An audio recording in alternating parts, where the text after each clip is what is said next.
Gold, trusted gold buyers. మీరు తాకట్టు పెట్టిన బంగారాన్ని విడిపించి ఈ రోజు ఉన్న మార్కెట్ ధరకు కొనబడను.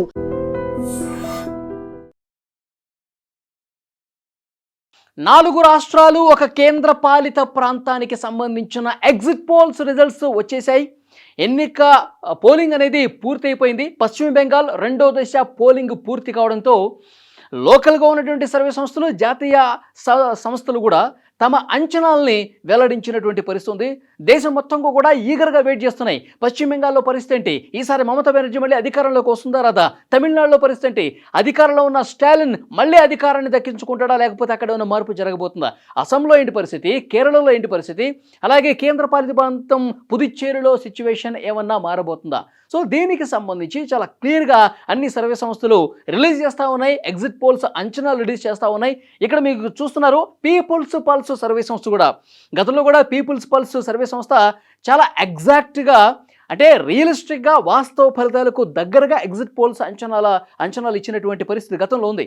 సో డెఫినెట్గా ఇప్పుడు కూడా వాళ్ళు గ్రౌండ్లోకి వెళ్ళి సర్వే చేసి ఆ ఫలితాలని ఎగ్జిట్ పోల్స్ రూపంలో ఇచ్చారు. సో ఈ పీపుల్స్ పల్స్ సర్వే సంస్థ ఏమి ఇచ్చిందో ఒకసారి మీకు ఇక్కడ చూపించే ప్రయత్నం చేస్తే, ఇక్కడ చూడండి. తమిళనాడులో ఓట్ పర్సంటేజ్ ఇచ్చారు 38.4% DMK alliance. So DMK, Congress, ఇతర పార్టీలతో కలిపి ఉన్నటువంటి ఈ కూటమి, అంటే ప్రస్తుతం స్టాలిన్ గారు ముఖ్యమంత్రిగా ఉన్నటువంటి ఈ డిఎంకే పార్టీ, కాంగ్రెస్, ఈ కూటమి 38.4% ఓటు షేర్ సాధించింది. అలాగే అన్నా డిఎంకే, బీజేపీ కలిసినటువంటి కూటమి 31.5% ఓటు షేర్ సాధించింది.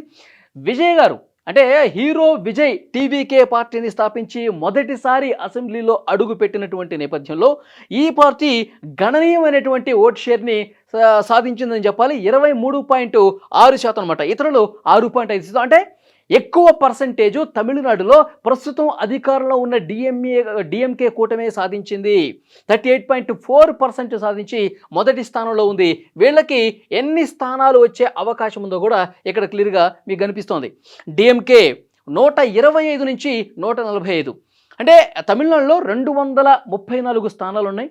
అంటే 118 మ్యాజిక్ ఫిగర్ అక్కడ. ఇక్కడ చూడండి 125 నుంచి 145, అంటే మ్యాజిక్ ఫిగర్ను కూడా దాటి అధికారం కైవసం చేసుకోబోతుందని చెప్పి పీపుల్స్ పల్స్ సర్వే సంస్థ చెప్పింది. ఇక్కడ అన్నాడీఎంకే కేవలం 65 నుంచి 80 స్థానాలకు పరిమితమైంది.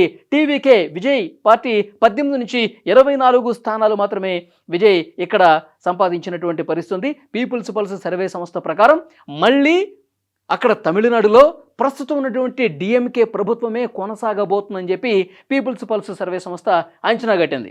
ఇక్కడ చూడండి, ఇంతకుముందు నేను పర్సంటేజ్లో డిఎంకే 38.4 అదే షీట్ ఇక్కడ కనిపిస్తోంది.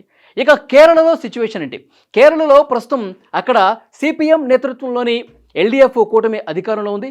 అక్కడ కాంగ్రెస్ నేతృత్వంలోని యూడీఎఫ్ కూటమి ఈసారి అధికారంలోకి వస్తుందా రాదా అన్నది అంచనా పీపుల్స్ పల్స్ ఏం చెప్పిందంటే, ఇక్కడ యూడీఎఫ్ 75 నుంచి 85, కేరళలో 140 స్థానాలు ఉన్నాయి కేరళకు సంబంధించి. అంటే 71 స్థానాలు ఎవరైతే గెలుచుకుంటారో, ఏ కూటమి అయితే గెలుచుకుంటుందో వాళ్ళు అధికారంలోకి వచ్చే అవకాశం ఉంది. సో కాంగ్రెస్ నేతృత్వంలోని యూడీఎఫ్ కూటమి 75 నుంచి 85 స్థానాలు, ఎల్డీఎఫ్ కూటమి కేవలం 55 నుంచి 60, అంటే అధికారం కోల్పోతోంది ఎల్డీఎఫ్ కూటమి అని చెప్పి పీపుల్స్ పల్స్ సర్వే సంస్థ తెలియజేసింది. బీజేపీ నేతృత్వంలో ఉన్న కూటమి కేవలం 3 స్థానాలకి పరిమితమయ్యే అవకాశం ఉంది చెప్తున్నారు. సో డెఫినెట్గా కాంగ్రెస్ నేతృత్వంలోని యూడీఎఫ్ కూటమి కేరళలో అధికారం రాబోతోంది. పూర్తిగా అక్కడ ప్రభుత్వం మారబోతోంది. కాంగ్రెస్ అధికారం కైవసం చేసుకోబోతున్నది కూడా ఇక్కడ క్లియర్గా పీపుల్స్ పల్స్ సర్వే కేరళకు సంబంధించి కనిపిస్తోంది. ఇక్కడ చూడండి, అస్సాంలో పరిస్థితి ఏంటి? అస్సాంలో ప్రస్తుతం భారతీయ జనతా పార్టీ అధికారంలో ఉంది. అక్కడ ముఖ్యమంత్రిగా హిమంత బిశ్వ శర్మ ఉన్నారు. మరి అక్కడ భారతీయ జనతా పార్టీ తన అధికారాన్ని నిలబెట్టుకుంటుందా లేదా అన్నది కూడా ఒక్కసారి ఇక్కడ మనం చూద్దాం. పీపుల్స్ పల్స్ సర్వే సంస్థ ఎగ్జిట్ పోల్ ఏ విధంగా ఉందంటే, అస్సాంలో ఉన్న మొత్తం స్థానాలు 126 అంటే 64 స్థానాలు అక్కడ మ్యాజిక్ ఫిగర్. 64 స్థానాలు ఎవరికైతే వస్తాయో సో వాళ్ళు అధికారం దక్కించుకుంటారనమాట. బీజేపీ 68 నుంచి 72, అంటే తన అధికారాన్ని పదిలపరుచుకుంది. అస్సాంలో 68 స్థానాల నుంచి 72 స్థానాల వరకు వస్తాయంటే మళ్ళీ అక్కడ బీజేపీ గవర్నమెంట్ రాబోతుందని చెప్తున్నారు. సో కాంగ్రెస్ 22 నుంచి 26 మాత్రమే, ఏజీపీ 7 నుంచి 10 మాత్రమే, బీపీఎఫ్ 8 నుంచి 9 సీట్లు మాత్రమే. సో డెఫినెట్గా భారతీయ జనతా పార్టీ అస్సాంలో మళ్ళీ తన అధికారాన్ని కాపాడుకుందన్నది కూడా ఇక్కడ క్లియర్గా అర్థమవుతుంది. ఇది అస్సాంకి సంబంధించిన ఓటు పర్సంటేజ్. 38.6% మొదటి స్థానంలో భారతీయ జనతా పార్టీ ఉంది. ఎక్కువ ఓట్ షేర్ను భారతీయ జనతా పార్టీ కైవసం చేసుకుంది. అస్సాం మళ్ళీ కూడా బీజేపీది అని ఇక్కడ క్లియర్గా అర్థమవుతుంది. ఇక పుదుచ్చేరి పరిస్థితి ఏంటి? పుదుచ్చేరిలో 30 స్థానాలు ఉన్నాయి. ఇది కేంద్రపాలిత ప్రాంతం. ఇక్కడ ఏ పార్టీలకి టగ్ ఆఫ్ వార్ ఉందంటే All India, NR Congress, Bharatiya Janata party, తర్వాత LJK, ADMK, AIADMK, Congress, DMK, TVK, అంటే తమిళనాడులో ఉన్నటువంటి పార్టీలన్నీ కూడా ఆల్మోస్ట్ ఈ కేంద్రపాలిత ప్రాంతంలో ఉన్నాయి.